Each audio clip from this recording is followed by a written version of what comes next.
Hello friends, स्वागत है आप सभी का nurses guidance point YouTube channel में।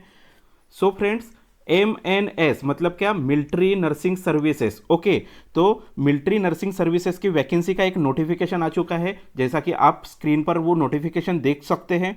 तो दोस्तों, आज की इस वीडियो में हम जानने वाले हैं कि इस वैकेंसी के लिए कौन अप्लाई कर सकता है और इस वैकेंसी के लिए eligibility criteria, then age limit या फिर सैलरी एंड पर्क्स कौन से होने वाले हैं, ये सब का डिटेल्स हम लोग इस वीडियो में देखने वाले हैं। अगर दोस्तों आपको ये वीडियो अच्छी लगती है तो इस वीडियो को लाइक करें और nurses guidance point YouTube channel को सब्सक्राइब करें। तो दोस्तों स्टार्ट करते हैं। तो दोस्तों देखिए, नोटिफिकेशन की शुरुआत में क्या लिखा है? A bright future for aspiring young woman. Okay, तो देखो पॉइंट नंबर 1 पढ़ते हैं। Application are invited from female candidates. Okay, यहाँ पे क्या बोला है? फीमेल कैंडिडेट्स, मतलब ये वैकेंसी सिर्फ फीमेल कैंडिडेट्स के लिए है, इसमें मेल कैंडिडेट्स अप्लाई नहीं कर सकते। ओके, मेल कैंडिडेट्स अप्लाई नहीं कर सकते। Who have passed MSc nursing, PBBSc nursing और BSc nursing for grant of short service commission. Okay, short service commission के लिए कौन अप्लाई कर सकता है? एक तो MSc नर्सिंग होना चाहिए आपके पास, या फिर पोस्ट बेसिक BSc नर्सिंग होना चाहिए, या फिर बेसिक BSc नर्सिंग होना चाहिए। इसमें GNM कैंडिडेट्स अप्लाई नहीं कर सकते। ओके, GNM कैंडिडेट्स अप्लाई नहीं कर सकते। GNM के बाद में आपका अगर PBBSc मतलब पोस्ट बेसिक BSc नर्सिंग अगर क्वालिफिकेशन है, तभी आप इसमें अप्लाई कर सकते हैं। Okay, then nationality. नेशनैलिटी में क्या है कि a candidate must be a citizen of India, तो कैंडिडेट सिटीजन ऑफ इंडिया रहना चाहिए। ओके, उसके बाद में क्या है? Qualification and registration. तो देखिए, क्वालिफिकेशन एंड रजिस्ट्रेशन में क्या दिया गया है? Should have passed MSc nursing, PBBSc nursing, BSc BSc nursing from INC recognised institute and be registered nurse and registered midwife from state nursing council. Okay, तो देखिए, आपने कोई भी स्टेट से पढ़ाई की होंगी तो उस स्टेट का, वो पर्टिकुलर स्टेट का आपके पास में रजिस्ट्रेशन होना कंपलसरी है। ओके, तो आगे देखते हैं। The candidates will require to produce original and self attested copies of marksheet, passing certificate and valid state nursing registration certificate at the time of interview. तो देखिए, ये जो एग्जाम होने वाली है, ये 3 स्टेज में एग्जाम होने वाली है। ओके, पहली स्टेज कौन सी रहेगी? आपकी CBT। CBT का मतलब क्या होता है? Computer based test. सेकंड रहेगा आपका इंटरव्यू। ओके, सेकंड क्या रहेगा? इंटरव्यू। और थर्ड नंबर पे कौन सी टेस्ट होगी? फिजिकल या फिर मेडिकल टेस्ट होगी। ओके, मेडिकल टेस्ट होगी। ओके, तो आगे देखते हैं। Date of birth. तो देखिए यहाँ पे एज क्राइटेरिया कौन सा दिया है? Between 25 December 1998 and 26 December 2002 both days are inclusive. तो देखिए, आपका बर्थ किसके बीच में रहना चाहिए? 25 दिसंबर 1988 से लेकर 26 दिसंबर 2002 तक होना चाहिए। अगर आपका बर्थ 25 दिसंबर 1998 को भी होता है, फिर भी आप फॉर्म भर सकते हैं, या फिर आपका बर्थ 26 दिसंबर 2002 का है, फिर भी आप फॉर्म भर सकते हैं। ओके, तो candidate must be between 21 and 35 of age on the date of prescribed for the receipt of application. Okay, तो लास्ट क्या है? 35 ईयर्स का एज क्राइटेरिया दिया है। फिर उसके बाद में है physical fitness. Medical fitness will be assessed as per military standards by military authorities. Okay, तो फिजिकल फिटनेस का एक फॉर्मेट होता है, उसके अकॉर्डिंग ही आपका फिजिकल फिटनेस किया जाएगा और उसके बाद में ही आपका सिलेक्शन हो पाएगा। ओके, तो मोड ऑफ सिलेक्शन दिया है इसमें। तो जैसे कि हम लोगों ने ऑलरेडी देख चुके हैं, मोड ऑफ सिलेक्शन क्या होता है? पहले CBT होता है, मतलब कंप्यूटर बेस्ड टेस्ट, देन आपका इंटरव्यू होगा, देन आपका फिजिकल टेस्ट होगा या फिर मेडिकल टेस्ट होगा। तो इन डिटेल हम देखने की कोशिश करते हैं। तो कंप्यूटर बेस्ड टेस्ट, तो कंप्यूटर बेस्ड टेस्ट में क्या दिया है? Only eligible candidates will undergo computer based examination. तो देखो, आपको ये ऑनलाइन फॉर्म भरना है। ओके, ऑनलाइन फॉर्म भरने के बाद में आपका फॉर्म की स्क्रीनिंग होगी। ओके, स्क्रीनिंग होगी और स्क्रीनिंग होने के बाद में जो कैंडिडेट्स एलिजिबल मिलेंगे, वही कैंडिडेट्स को कंप्यूटर बेस्ड टेस्ट के लिए बुलाया जाएगा। Okay, to be conducted by national testing agency. तो ये एग्जाम किसके द्वारा कंडक्ट की जाएंगी? NTA मतलब क्या? National testing agency on 14th of January 2024। तो आपकी एग्जाम कौन से डेट पे होने वाली है? 14th of January 2024। तो देखिए दोस्तों, यहां पे नंबर ऑफ वैकेंसीज डिक्लेयर की गई नहीं है। Okay, number of vacancy declare नहीं हुई है, लेकिन जो 2017 में वैकेंसी निकली थी और आज 2023 में वैकेंसी निकली है, तो ये 5-6 साल के अगर बैकलॉग का अगर हम सोचते हैं तो ये वैकेंसी करीब करीब 300 या फिर मोर देन 300 होने वाली है। ओके, आपकी वैकेंसी कितनी होने वाली है? More than 300। ओके, तो आगे देखते हैं। द CBE मतलब क्या? Computer based examination will be consist of multiple choice questions. तो ये देखो, ये MCQ बेस्ड एग्जाम होने वाली है। Okay, on nursing, English language and general intelligence. तो देखिए, ये computer based examination MCQ type में होने वाली है, जिसमें नर्सिंग का syllabus, English language and general intelligence. General intelligence में हम स्पेसिफिकली बोल सकते हैं कि reasoning. Okay, reasoning and aptitude भी रह सकता है। ओके, तो देखिए एग्जाम का पैटर्न हम समझने की कोशिश करते हैं। तो ये एग्जाम 100 क्वेश्चंस का होता है। ओके, 100 मार्क्स 100 क्वेश्चंस, जिसमें 80 क्वेश्चंस जो होते हैं, 80% जो सिलेबस होता है वो नर्सिंग का होता है और रिमेनिंग 20% अदर का होता है। अदर में कौन सा रहेगा फिर?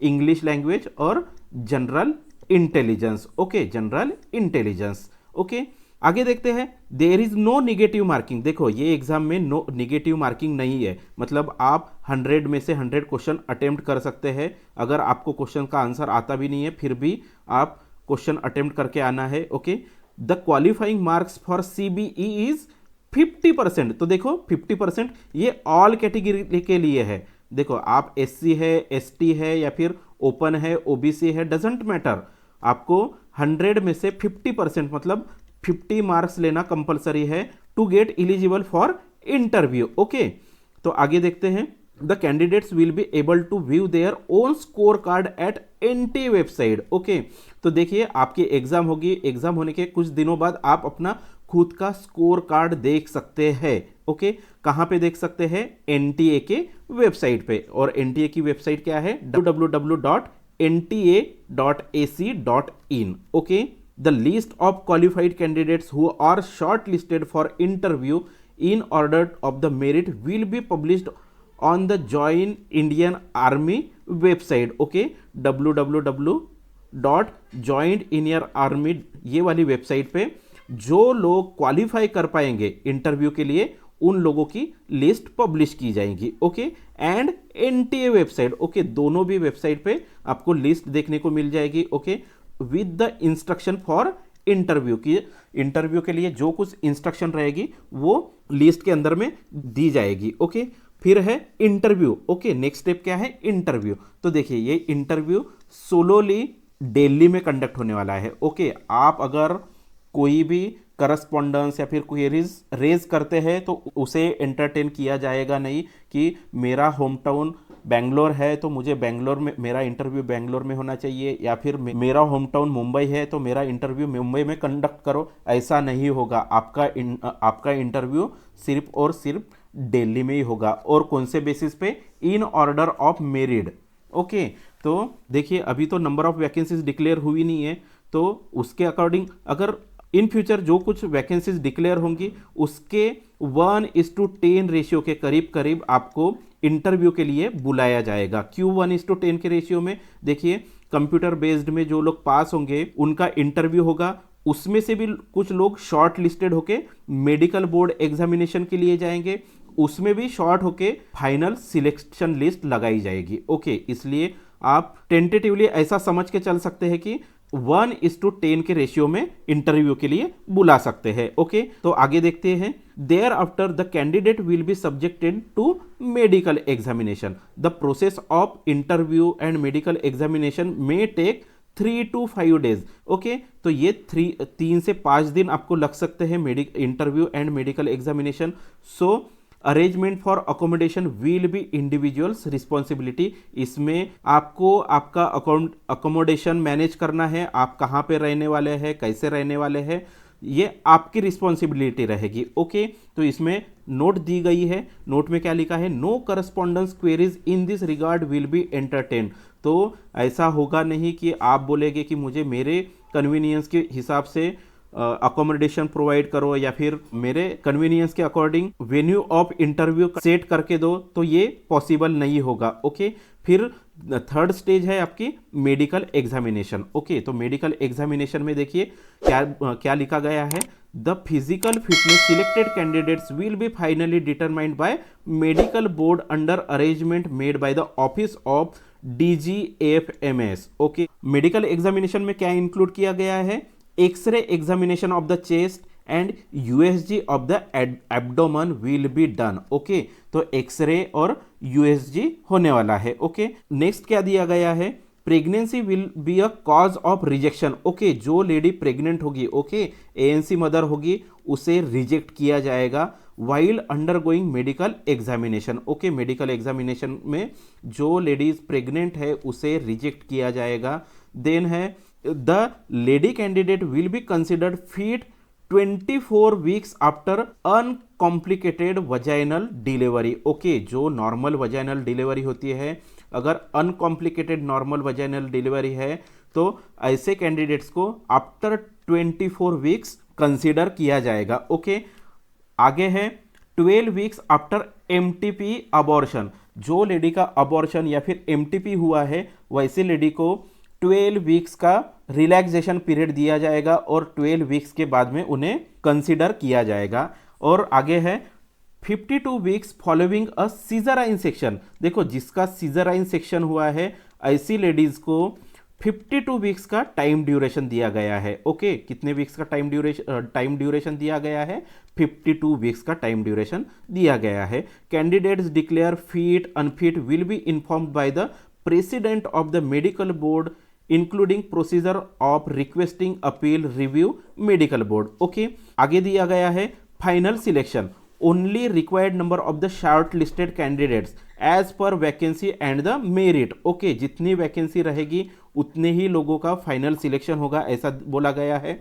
Who are pronounced medically fit in all aspect will be sent call letter to report to the various hospital in arm forces. तो देखिए, आर्म फोर्सेस के स्पेशली जो हॉस्पिटल्स होते हैं कैंटोनमेंट बोर्ड के अंदर में होते हैं। कहाँ पे होते हैं, कैंटोनमेंट बोर्ड के अंदर में, एज लाइक आगरा कैंटोनमेंट है, देन बेंगलुरु कैंटोनमेंट है, उसके बाद में दिल्ली कैंटोनमेंट है, उसके बाद में नासिक कैंटोनमेंट, पुणे कैंटोनमेंट, ऐसी जगह पे आपको प्लेस किया जाएगा। ओके, नेक्स्ट पॉइंट है TA। Okay, transport allowance. ये TA का मतलब क्या होता है, transport allowance. The candidate called for interview will be paid sleeper class railway fare from the place of residence to the place of interview medical examination and back only on the submission of the original tickets। Okay, तो देखिए, आप जहां से reservation करते हैं और कहाँ जहां पे आपका इंटरव्यू होने वाला है उसके बीच का जो फेयर रहेगा स्लीपर क्लास का, ओके, रेलवे में स्लीपर क्लास का जो फेयर रहेगा वो आपको रिफंड हो जाएगा। ओके,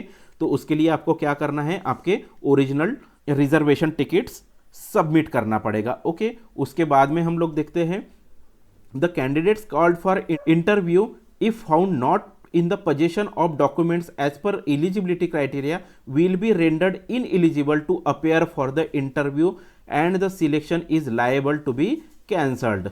तो देखिए, जो कैंडिडेट्स इंटरव्यू में डॉक्यूमेंट्स इलिजिबिलिटी क्राइटेरिया को मीट नहीं करते हैं वैसे कैंडिडेट्स को इनएलिजिबल डिक्लेयर किया जाएगा और उन्हें रिक्रूटमेंट प्रोसेस के बाहर निकाला जाएगा। ओके, देन नेक्स्ट पॉइंट है employability. Okay, the candidate selected for grant of SSC मतलब क्या है, short service commission in the MNS military nursing services will be liable to serve for 5 years extendable to a total tenure of 14। तो देखो, ये service short service कितने साल की है आपकी, 14 ईयर्स की है। टोटल कितने साल की है, 14 ईयर्स के। तो देखिए, ये टोटल ड्यूरेशन कितने साल का हो गया आपका, 14 ईयर्स का। लेकिन अगर कैंडिडेट विलिंग है तो और वो 5 साल तक अपनी सर्विस रेंडर कर सकता है, एक्सटेंड कर सकता है। मतलब टोटल सर्विस कितने साल की हो जाएगी, 19 ईयर्स की हो जाएगी। ओके, कितने साल की हो जाएगी, 19 ईयर्स की। Anywhere in the India in the same way as military nursing services regular officers of the armed forces. Okay, extended service कहाँ कहाँ रेंडर कर सकता है, आर्मी, नेवी या फिर एयरफोर्स में 5 साल की एक्सटेंडेड सर्विस रेंडर कर सकता है। Okay, no request will be entertain on choice of posting through any means in first 5 years of the service. देखिए, जब आप सर्विस ज्वाइन करते हैं तो पहले 5 साल तक आप कोई भी चॉइस दे नहीं सकते। ओके, कि आपको जो डिजायर्ड प्लेस ऑफ पोस्टिंग है वहां पे आपको पहले 5 साल तक सर्विस नहीं मिलने वाली है या फिर पोस्टिंग नहीं मिलने वाली है। After completing 5 years then you can put your willingness to get desired place of posting. Okay, आगे है इमोलूमेंट्स। तो देखिए, on completion of the pre commissioning formalities the candidates will be granted the rank of lieutenant. Okay, and will be entitled for full pay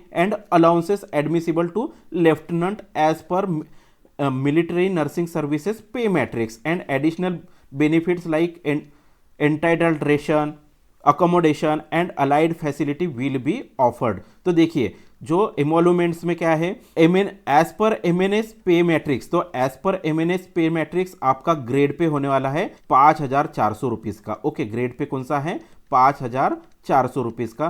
तो entry basic कितना रहेगा आपका, 56,100 rupees आपका basic रहेगा। ओके, इसके ऊपर आपको डीए मिलने वाला है। डीए का मतलब क्या होता है, डियरनेस अलाउंस। उसके बाद में आपको टीए या फिर एचआरए नहीं मिलता है। ओके, टीए एंड एचआरए नहीं मिलता है क्योंकि अकोमोडेशन प्रोवाइड किया जाता है, तो उसकी वजह से टीए एंड एचआरए आपको नहीं मिलेगा। उसके बाद में आपको मिलता है मिलिट्री सर्विस पे। ओके, मिलिट्री सर्विस पे मिलता है, और ये मिलिट्री सर्विस पे अराउंड 10,800 रुपीज के करीब होता है। ओके, इतना होता है 10,800। ये एंट्री लेवल पे होता है। जैसे जैसे आपकी पोस्टिंग बढ़ती है तो आपका मिलिट्री सर्विस पे भी इंक्रीज होते जाता है। ओके, तो इसके साथ में ही आपको रेशन मिलने वाला है, अकोमोडेशन मिलने वाला है, अलाइड फैसिलिटीज़ जो मेडिकल फैसिलिटीज़ रहेगी, या फिर आप होम टाउन ट्रैवल करते हैं तो होम टाउन के लिए in a year 1 ticket air ticket free मिलता है। ओके,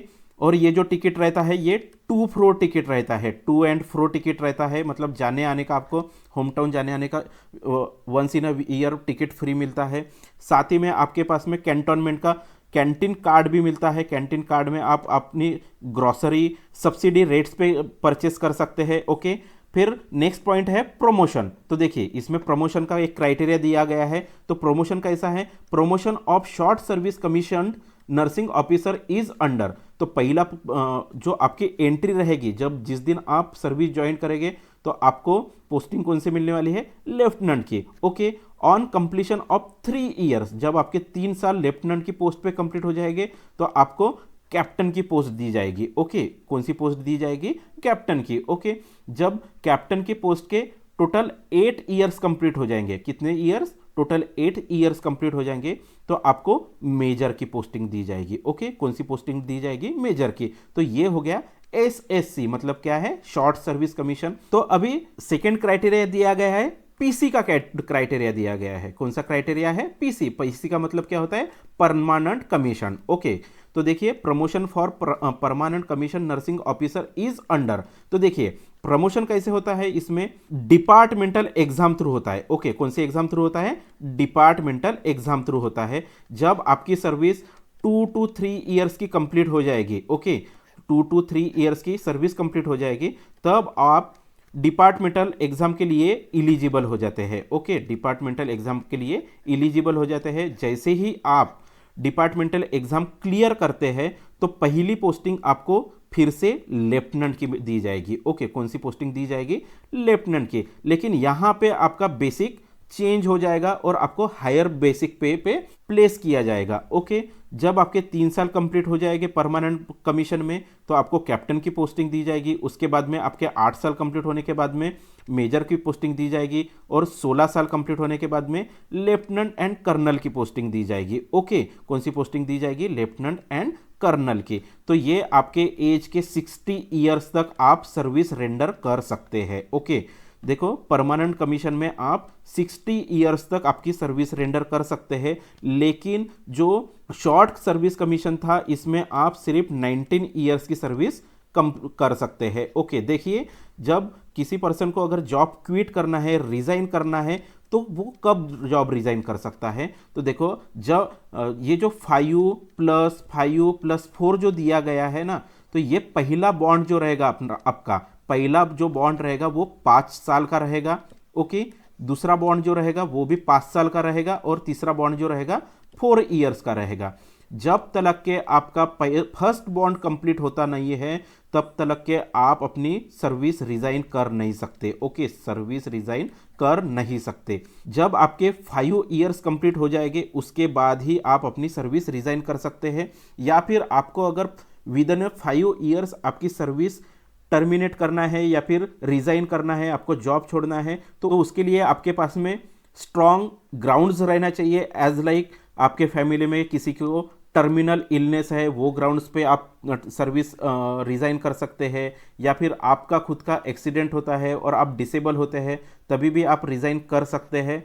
अदरवाइज आप सर्विस 5 साल तक रिजाइन नहीं कर सकते। ओके, तो आगे देखते हैं। Nursing officer with BSc nursing qualification are eligible for 1 year ante date of commission and with MSc nursing qualification are eligible for 2 year ante date of commission. Okay, तो आगे देखते हैं। परमानेंट कमीशन के बारे में दिया गया है। SSC officer of the MNS will be considered for grant of permanent commission as per existing rules as amended from time to time. जो एग्जिस्टिंग रूल्स है और टाइम टू टाइम अमेंड किए गए रूल है उसके अकॉर्डिंग ही आपको permanent commission PC आपको allot किया जाएगा या फिर पीसी पे आप प्लेस हो सकते हैं। Okay, they will be subjected to interview by selection board duly constituted for the same. तो ओके, तो आपको परमानेंट कमीशन कैसे अलॉट किया जाएगा? डिपार्टमेंटल एग्जाम में आपको इंटरव्यू फेस करना पड़ेगा और इंटरव्यू फेस करने के बाद ही आप परमानेंट कमीशन में प्लेस हो सकते हैं। However the grant of permanent commission will be subject to availability of vacancies and as per the existing rules as amended from time to time.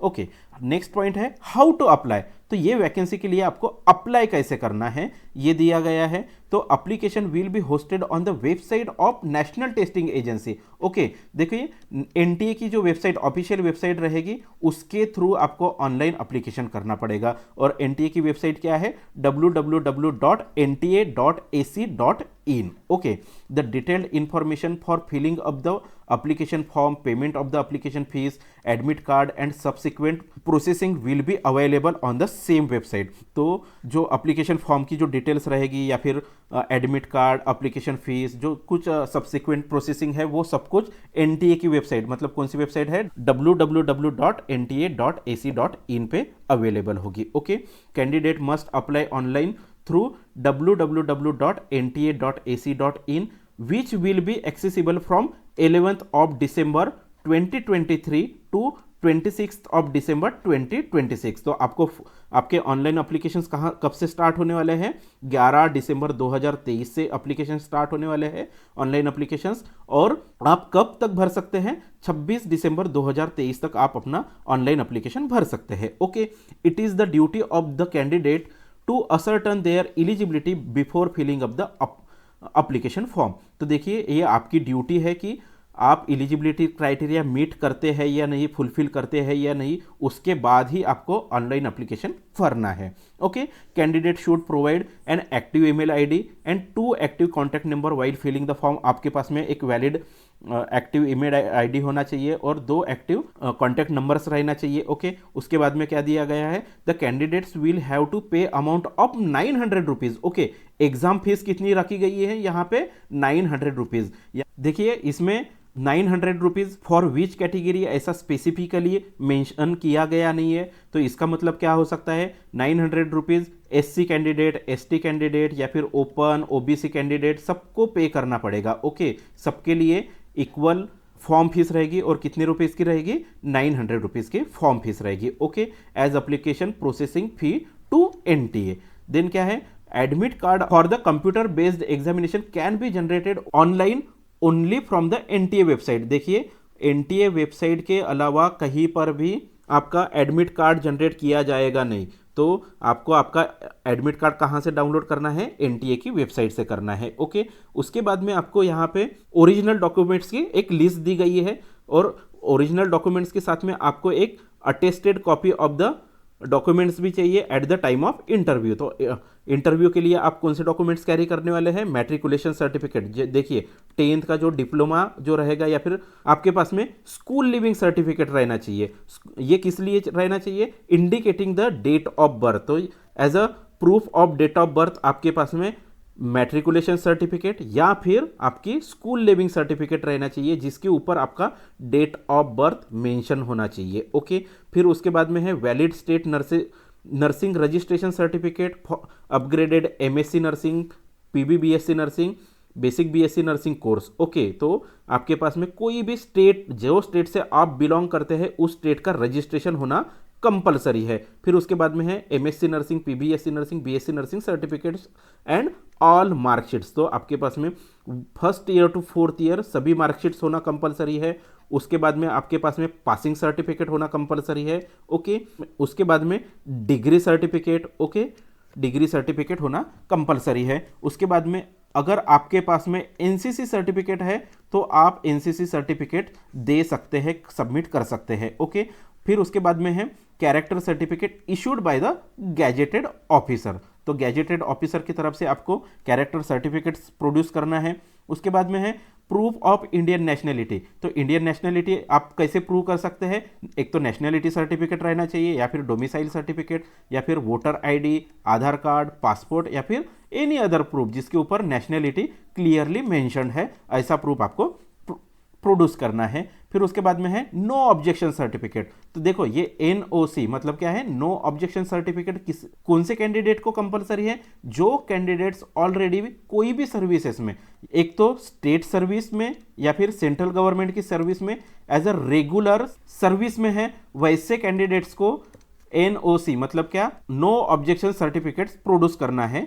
Okay, फिर उसके बाद में है one self addressed envelope with ₹40। Okay, postal stamp for speed post for all call letters if selected. अगर आपका selection हो जाता है आफ्टर मेडिकल एग्जामिनेशन या फिर फिजिकल एग्जामिनेशन, आप अगर वो एग्जाम पास कर लेते हैं तो एक एनवलप चाहिए जिसके ऊपर ₹40 के स्टैंप चिपके हुए चाहिए। ओके, किस लिए? वही एनवलप के अंदर में आपको आपका कॉल लेटर भेजा जाएगा। Okay, copy of the release order if previously served in military nursing services. Okay, अगर कोई कैंडिडेट ऐसा है कि जिसने मिलिट्री नर्सिंग सर्विसेज में ऑलरेडी सर्विस दिया है और उसके बाद में फिर से उन्होंने अप्लाई किया है, तो वैसे कैंडिडेट्स के पास में रिलीज ऑर्डर होना कंपलसरी है।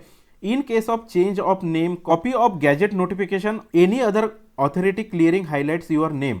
ओके, अगर कोई लेडी मैरिड है और उसका नाम चेंज हुआ है या फिर कोई अदर रीजन से उन्होंने अपना नाम चेंज किया है, तो वैसे सिचुएशन में कॉपी ऑफ गैजेटेड नोटिफिकेशन की होना आपकी तरफ कंपलसरी है।